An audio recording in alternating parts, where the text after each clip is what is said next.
meritat e plota për ngritjen e Lidhjes Demokratike të Kosovës janë të kryetarit Avdi Gjiku, i cili ka bërë të pamundurën që të bashkojë Lidhjen Demokratike të Kosovës, përfshirë edhe zonjën Osmani, dhe sigurisht edhe zonja Osmani ka kontributin e saj në ngritjen e Lidhjes Demokratike të Kosovës në përqindje.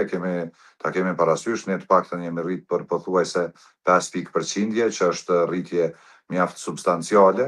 Dhe në këtë aspekt vlerësohet jashtëzakonisht lartë, edhe është vlerësuar edhe prej qytetarëve dhe përgjatë fushatës prezenca e zonjës Osmani edhe si bartëse e listës dhe si kandidate për presidente nga Lidhja Demokratike e Kosovës, por gjithsesi angazhimi ka qenë që nga kryetari Avdi Gjiku deri te secili aktivist që të ketë një përmirësim të Lidhjes Demokratike të Kosovës brenda këtyre zgjedhjeve, dhe natyrisht ky përmirësim është arrit dhe kontribut ka secili sigurisht kontribut të lartë ka dhe zonja Osmani, sepse në rrethana tjera ndoshta ne do të kishim pas një rezultat tjetër.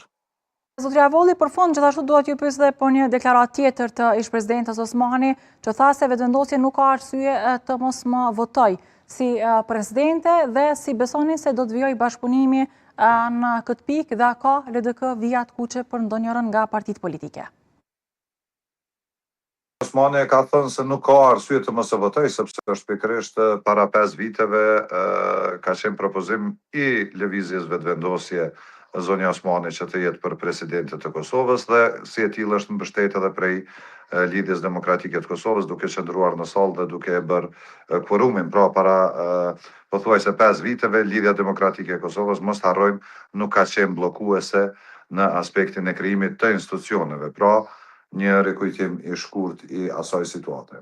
Megjithatë, zonja Osmani sot po ashtu ka deklaruar edhe një fakt tjetër, e cila ka qenë e qartë edhe gjatë gjithë fushatës dhe gjatë gjithë kohës, se ajo në asnjë rrethon nuk lidhet me emrin e saj në aspektin e krijimit të çfarëdo bashkëpunimi për krijimin e institucioneve stabile, sepse tashmë vetëm se kriza politike në Kosovë kam rri kulmin e saj. Bie kjo se posti i presidentit në farforme nuk do të jetë kusht për bashkëpunim me të tjera parti politike? Zonja Osmani, me qenë se më pyetet për zonjën Osmani, unë po e komentoj deklaratën e zonjës Osmani. Ndërsa sa i përket postit të presidentit, Lidhja Demokratike e Kosovës as në vitin e kaluar nuk e ka pasur kusht postin e presidentit. Ka kërkuar që posti i presidentit... A dhe me rikthimin Osmanit? Të lutem. LDK-ja ka kërkuar edhe gjatë vitit të kaluar që zgjidhja e çështjes së presidentit të jetë ose si një marrëveshje për një kandidaturë jo politike, konsenzuale, që do të përfshinte të gjitha partitë shqiptare, ose të jetë një marrëveshje politike.